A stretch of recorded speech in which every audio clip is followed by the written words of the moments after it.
Today, we're going to be tackling 5 super simple leather projects to show you how easy it is to get started with this skill. Stay tuned.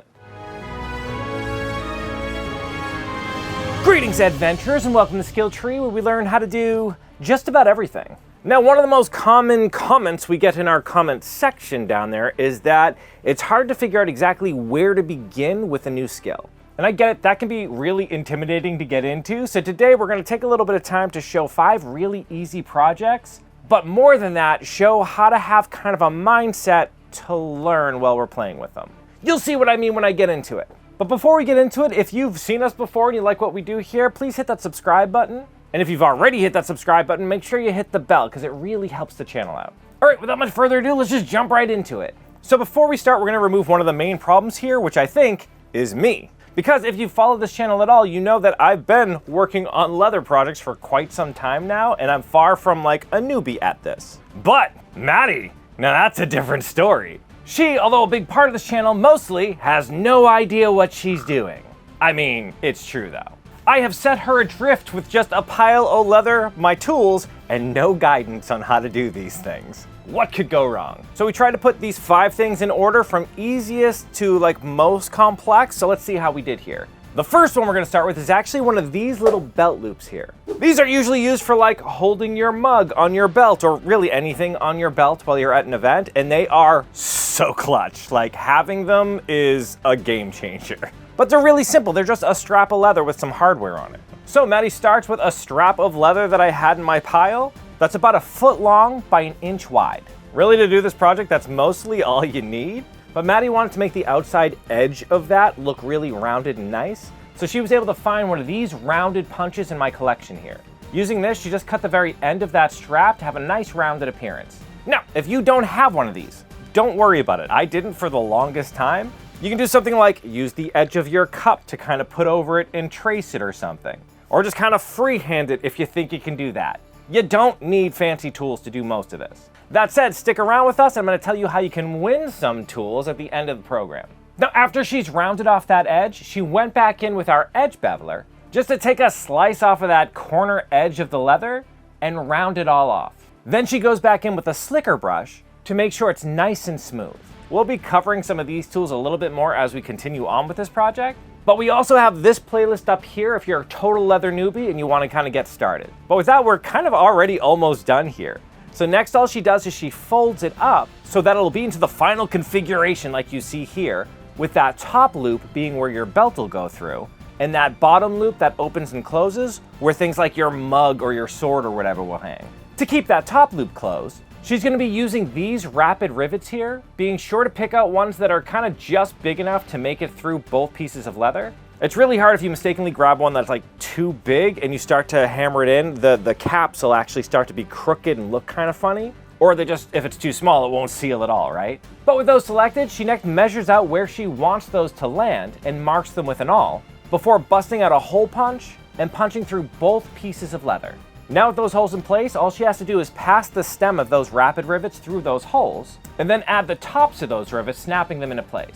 Now to actually set those rivets, there are these little strikers here that have this rounded end to them that match the shape of the head of those rivets. This way, when she pounds down into them, she's not flattening them out and instead maintaining that nice rounded shape. And just like that, we have a belt loop, super simple. Now to make the actual closure happen, she's going to be using one of these Sam Browne buttons, which comes in 2 parts. One part has kind of a threaded screw side to it, and the other part has this little knob button end that screws onto that back part. She just uses her hole punch to add a hole into the strap where she wants that button to land. Real quick, and this is my first kind of critique on technique here. Were it me doing this, I probably would have made that hole first, just in case you wanted it to land like between the rivets or something. It's not a big deal in this case, but depending on your design, it might be easier to have that hole in place first. But this is how we learned. She didn't seem to have a problem with it, so it all worked out. Now once that button's in place, she then goes to the other side of that strip and punches a hole to accept that button. All right, now so she has that hole, but there's more than one skill kind of at play here. The other side of it is actually, it's working a camera. For some reason, she didn't get the little end part of this, which is all you want to do is once you have that hole punched is you need to cut a little tiny slit at the bottom of that hole. This makes this kind of keyhole design right here, making it so it actually accepts the button easier. You also want to make sure that that slit is in the opposite end of where the pressure will be going. So in this case, if something's hanging on it, we're going to be pulling down, right? So we wouldn't want that slit to be above the button, because then it'll pull into that slit there and kind of open it up and warp it. It just won't hold as well. But check this thing out, right? It's super simple. It's just a little strap with a button on it. But using it, you can now have your mug hanging onto your belt. It is honestly one of the few things that we've actually bought well at events. Like, a lot of people buy armor and stuff or whatever, but these little quality of life things make such a giant difference. And look at how dead simple it is. Like, why spend your money on it when you literally just a strap, a couple of things to keep this loop closed, and then a button of some sort. Super easy. But as a kind of a confidence booster, like, take stock of the skills you need to learn in order to do that. Kind of measuring it out so you're sure that this loop here is going to be big enough to accept a belt of some sort. Learning how to use rivets, which is actually, it's a super simple skill, really fast. But if you don't have them, you could also have just like sewed that together, right? Anything that will hold this together will work. Heck, you could even make a no-sew solution in which you have like this piece of leather a little bit wider, just cut a slit in it, and then bend the leather over itself and pass it through that slit. Then you wouldn't have to do anything as far as like hardware is concerned that way. I'm just saying there's a whole bunch of ways to skin this particular cat, and the thing I kind of want to get across today is have fun with it. Like, play with really simple designs like this. In fact, an even more perfect one to play with is our next one, which is just a simple leather coaster. To do this, she busts out this little scrap of 8-ounce leather I have right here, which is a nice thickness for like a nice little square coaster. Now, you could go ahead and measure it out exactly how you want it, but Maddie actually just found this little lens cover thing I had here, which is the perfect shape to trace around for a coaster. And you could do the same exact thing. You can, like, again, use the rim of your cup to make a circular coaster. Use really any shape you like, or just cut one however you want it. Just make sure like a cup can fit on it or something. Now, since we are going over the basics real quick, you'll notice she marked this out with her marking tool. A marking tool or any kind of sharp edge is a really nice way to make a mark on leather because you can't see it too well. You can see it just enough to like cut around it and use it, but it isn't like an ink or something that's actually going to leave a mark on the leather. It's just a lot more forgiving of a way to mark things. Another thing she kind of pointed out here is the knife she was going to use was dull. So she very smartly changed out that blade quickly. A dull blade in the workshop is so much more dangerous than a sharp blade. Because with a dull blade, you're trying to pull through that leather and it can like skip and jump on you. Whereas a sharp blade is gonna bite right into it and cut nice and cleanly. Another thing you're gonna notice is she actually switched knives while she was working. Although she did have a nice sharp blade with that X-Acto knife, she didn't like the kind of control she had. She liked the weight and the grab of the larger knife, which is perfectly fine. There's no wrong way to do that, and make sure you're using tools that you're comfortable with. Worst thing you could do is just try to like muscle your way through a thing and it's not working for you and you don't feel comfortable, and especially with a knife, it's really dangerous. Another thing she did really well is busting out some of this sandpaper to kind of clean up some of those cuts. I don't do this often enough, and it's actually a really good point. If your cut wasn't perfectly rounded and you don't want to go back in with a knife and try to clean it up because you could like make it worse. Like, I don't know, for some reason, no matter how deep I dig this hole, I can't get out of it. But using sandpaper is just a nice way to really even out some of those cuts. And there she has it, just a basic ass coaster already. Now you could totally stop right there. That is a coaster. But we're gonna clean this up and add some decorations to it now. I say we like I did anything. I did nothing. She did everything. Now, a big part of that cleaning up leather process is always gonna be beveling your edges. You saw that earlier, but now we'll kind of get into it. To do this, we're using this tool called an edge beveler. It kind of has this little fork in it, and in between that fork is a little blade. By running the edge of the leather through those little tines of that fork, the blade just slices off the corner, kind of like rounding off that edge. This already adds a lot to the finished appearance. It just makes the edge look a lot more clean and professional. To amp that up a little bit extra, we want to smooth those edges over because there's a bunch of little fibers that are going to be there. To do that, she just kind of wets a sponge and then uses that sponge to wet the edges. Now, you don't want to do it while it's soaking wet, so just leave the leather there to dry a little bit until it's roughly back to the color it originally was, but it'll still feel like cool to the touch. From there, we're going to use this tool here, which is called the slicker brush or the slicker comb, something like that. It's this honeycomb looking thing. All you do is you pick kind of the smallest opening there that your leather will fit into, and then you very quickly move it back and forth. The point here is not pressure. We don't want to try pushing down hard. We want to go fast. It's actually the heat caused by that friction that burnishes those edges. And now you can see the difference between like a finished edge and an unfinished edge. One being kind of really sharp and all these little fibers sticking off, and the other one nice, rounded, and smoothed over. Okay, so from here on out, we're doing something that's super, super important while you're learning. And that is to just kind of have fun with it. Like, she didn't have to add anything from here on, but she wanted to try out all the different tools and try out some designs. Well, the first thing she decided to do was separate the actual border from what would be kind of coming into the rest of it. Basically making another border around it. To do this, she decided to use this edge groover here. This fancy little tool makes little grooves in your leather around the edges. To do that, this kind of cross section can move back and forth by tightening and loosening this screw here on the top. That basically gives you the ability to be either closer to the edge or a little bit further away. To do this, all she does is glide kind of the main body of that thing against the edge of her leather, letting the tiny rounded blade on that post cut into the leather and dig out a little groove. This allows it to follow the contour of the outside and make a perfect line all the way around. Now she's using it decoratively, which is totally fine, but it's also often used if you're going to be sewing somewhere, because then it actually will take the thread and put it down below the surface. By doing that, it actually makes it so there's less wear on that thread. Now for the rest of the design, it is pure play. She just kind of went through all of the different stamps I had, stamping them down onto a scrap piece of leather just to see what they look like, before deciding how to commit them to her actual piece. Which is a great way to go about it. Definitely don't start hammering the piece you're going to be working on without testing what that's going to look like first. Now for her piece of leather to actually accept those stamps, she first wets the leather, which will soften it up and make it so it can take an indentation. She also busts out one of the most useful tools I have, which is just this heavy block of metal here. Because if you're hitting onto something that's too soft, even like a wooden table, the indentation doesn't take as well. You need something with far less give for it to show really cleanly, and this metal piece, or if you have a piece of marble or something, works perfectly. Then she just kind of went to it, adding in this cool little corner detail here, following up with a border stamp, some leaves, and this right here. This is exactly why play is so important. Because as she was putting those pieces on, she realized she didn't like what one of the border pieces were doing, so she put a leaf on top of it.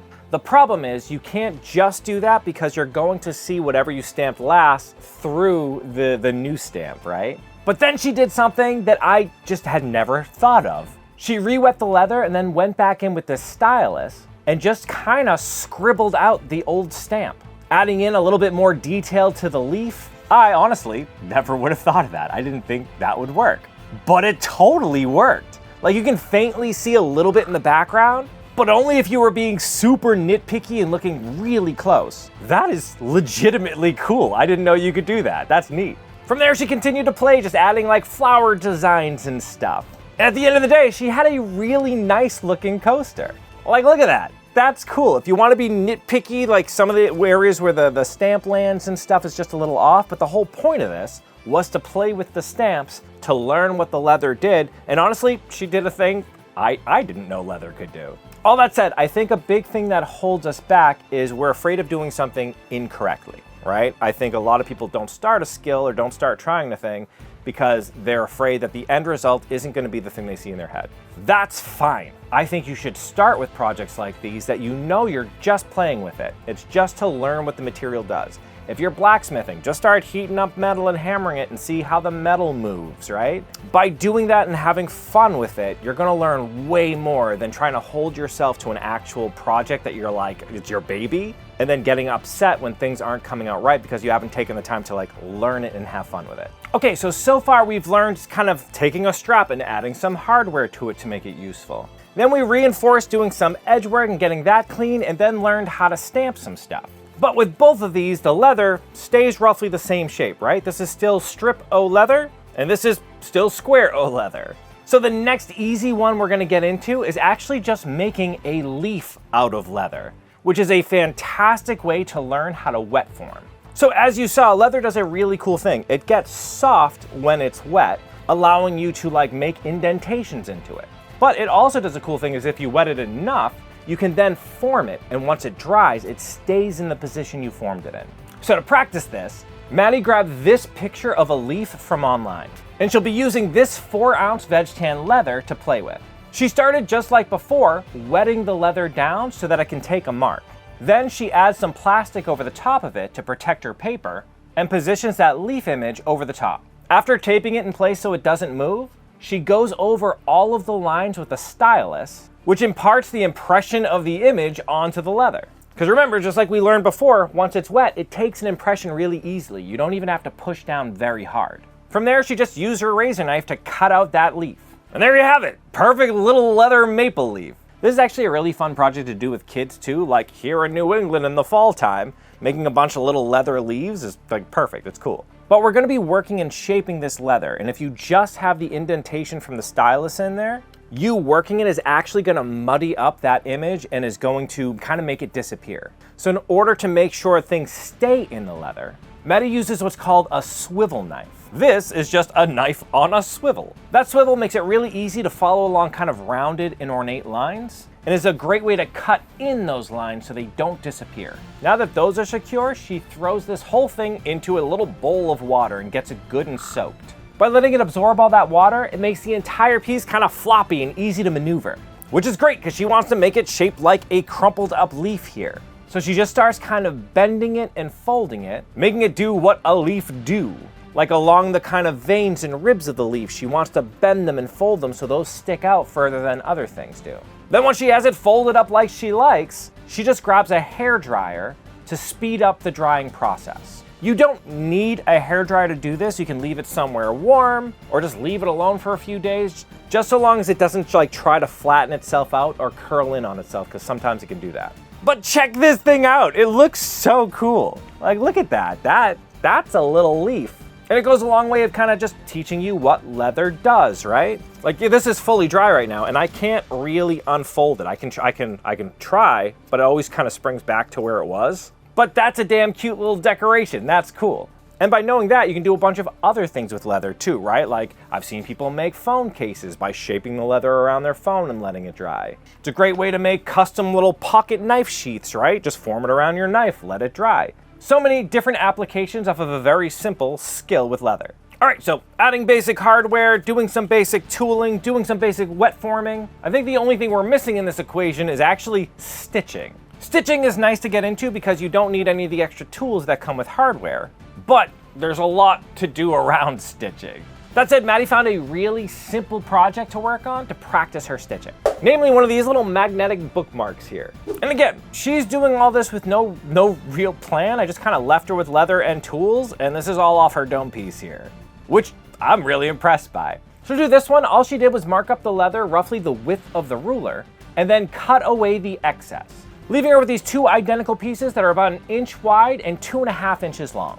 To give her the shape that she wanted, she just kind of put both pieces together and then used that rounded hole punch to punch them at the same time, rounding both edges, and then going back into the middle to take that half circle from that center piece, thinning it out. This is just gonna make it a lot easier to kind of wrap around the page and just give it kind of a neat shape. Okay, so to combine those together, she's gonna sew them, but first, it helps to have like marks to tell you how far away from the edge to sew, so that everything stays nice and even.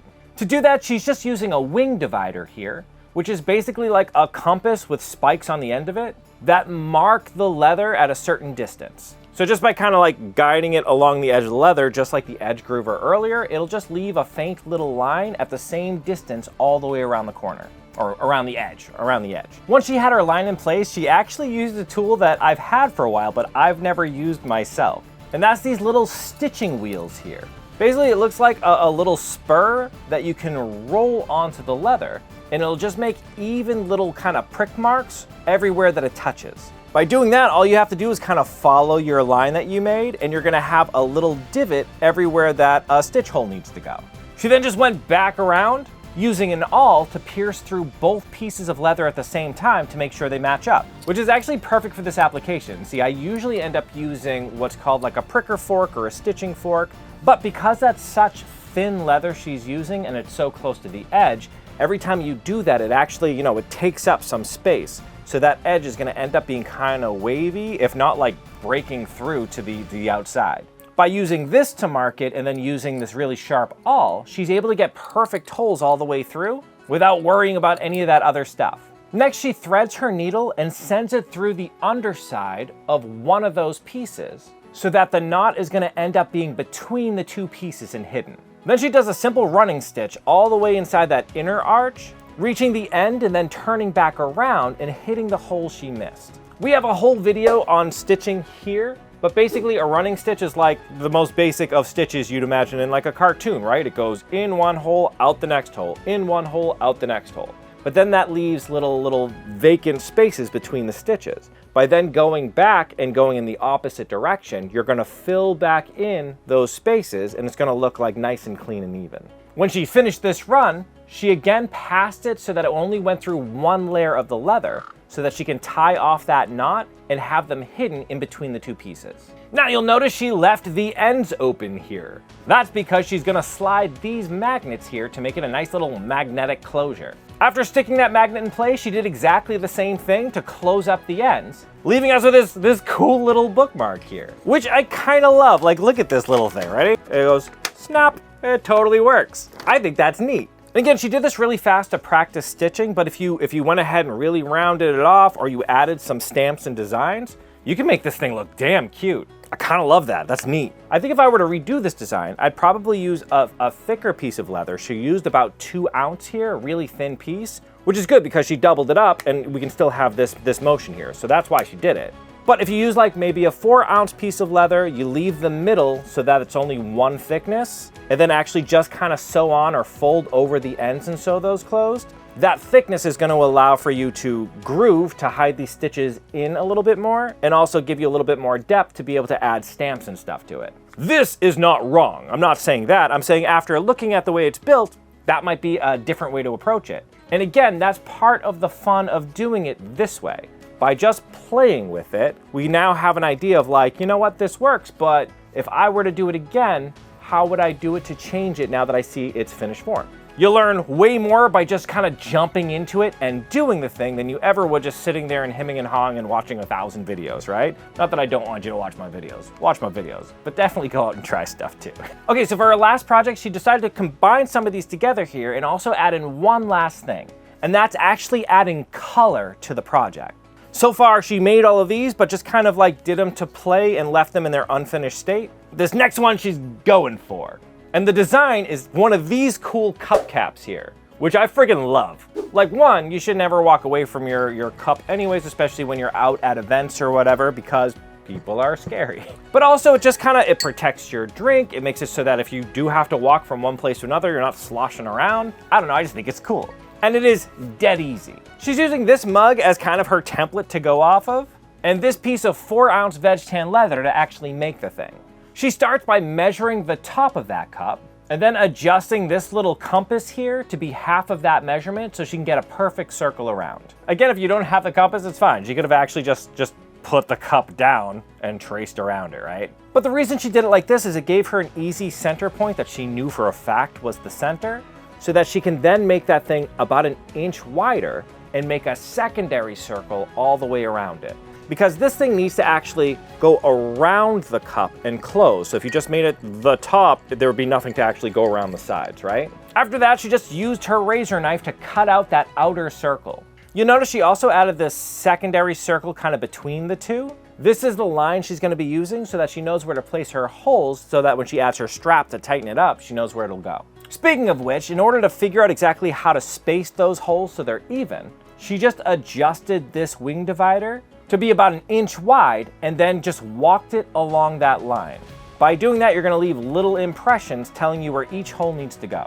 Then she simply went in with her hole punch and punched said holes. You'll see she's not using a rotary punch here, she's using the actual the hammer punch. I actually prefer these punches. If you have to make a whole bunch along an edge, the rotary one's sometimes nice. But I don't know, I just feel like there's a lot more control in one of the ones that you hammer down. That might just be me though. Cool, with that good to go, she just kind of threaded in some of this cordage I had, giving us the mechanism by which to lock it onto the glass. And check that out, that's pretty cool. Knowing we have a thing, and thing works, she then proceeded to decorate it by wetting the leather, putting the cup over the center of it so she knew exactly kind of where her decoration should fall, then using a stylus to add on a design that she made herself. After that, she again used the swivel knife so that it didn't get muddied up while she was working with it, and then just used a stylus to push that cut deeper to add in all that detail. She also used the edge of one of the stamps here to widen up some of those details as well, which is another fun thing too. She wasn't using the stamp like it was normally intended to by just holding it straight up and hitting it. She was actually using its side to push through. Which again, by playing with things and understanding what the intention is, you can actually utilize tools in a lot of different ways aside from the ways that they're usually intended to be used. Which I thought was cool. It's always fun to watch somebody who's like trying a thing for the first time actually try the thing and see the different ways they approach it, which is a lot of times ways you wouldn't have thought of in the first place. Once she had her design in place and while the leather's still wet, she formed it around the top of that cup just so it fits more perfectly and all those folds happen the way she wants them to. With that, everything's just kind of dried into place and looking good. Next, she busted out this turquoise dye to add a little bit of extra color to the whole thing. To do this, she just used her dauber and evenly applied it all over the surface. She then went back in with a paint to really bring out her design and make sure it popped. Now, if you're using a paint on leather, make sure you're using a flexible paint. The one we're using here is this FX paint that can bend and move with the leather without cracking. If you just use like an acrylic, it'll look good, but like you gotta make sure that that leather doesn't flex or bend or the acrylic will start to crack. But I love the way her colors and her design came out. I think that looks really cool. Since it's gonna be like in contact with liquid and stuff, she decided to seal the surface with this here Pro Resist, which will just kind of lock in that color and protect it from the moisture. Not only that, but it has a really nice shine after you've polished it. Then around the opposite side, she took some of this wax here and just vigorously rubbed it along the back to help seal that in. She's using wax because that's the side that's gonna be like potentially in contact with your drink if it sloshes up, right? Wax is non-toxic, it's not gonna hurt you. And the only thing I will say that I would have done different, this is my other critique on this one, is you can see like on the holes and on the edge, some of that dye came through.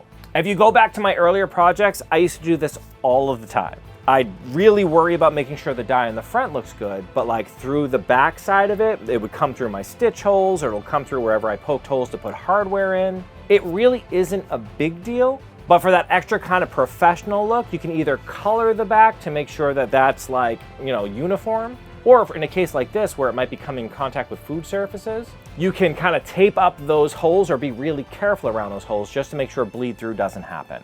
But you can see kind of how shiny the back of this thing is, meaning that the wax actually permeated that whole surface there. After that, she just kind of adds it back onto the mug, tugs on those lines and ties it to the handle.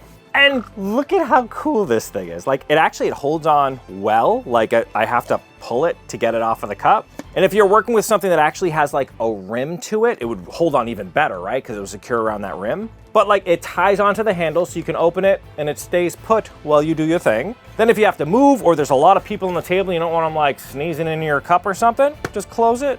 Check that out. I wouldn't mind this just in my daily life. Like this is kind of cool. And the mine not yours design, very nice too, good touch. But there you have it, 5 super simple projects that you could do today with some scrap leather and some tools that is really gonna level up your leather game.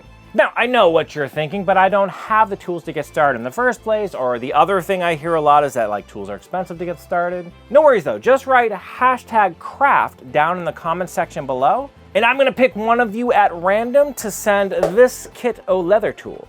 It'll come with all the basic tools you're gonna need and a whole bunch that you honestly can probably do without, but it's fun to have. And it'll be enough to get you started on your leather crafting journey. While you're down there in the comment section too, let us know what you thought of this kind of more simple, approachable projects here. It's not only really fun to kind of jump into stuff like this, but again, it's great to see like Maddie, who's just kind of getting started on this journey, how she approaches these things. I learned a lot just by watching the things she did. It was really cool. Now, as always, if you liked what we did here today, don't forget to give us some of that like it love, and don't forget to subscribe so you know when we release new content.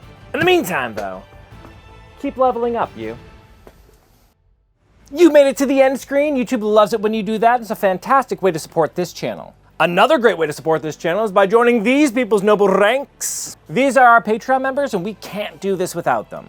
Giant shout out to our Grand Master tier Patreons, Just a Guy from the Southwest, Wild Fox 99, Froggy, and Dragon Designs. If you like what we do here and want to support us, consider joining our Patreon, link in the description below. Otherwise, you can click on one of these links that YouTube thinks you'd like, and that helps out a lot too. Now I must figure out a way to destroy Maddie, for she's getting too crafty, and that's my thing. Poisoning her drinks off the table though. She's figured me out.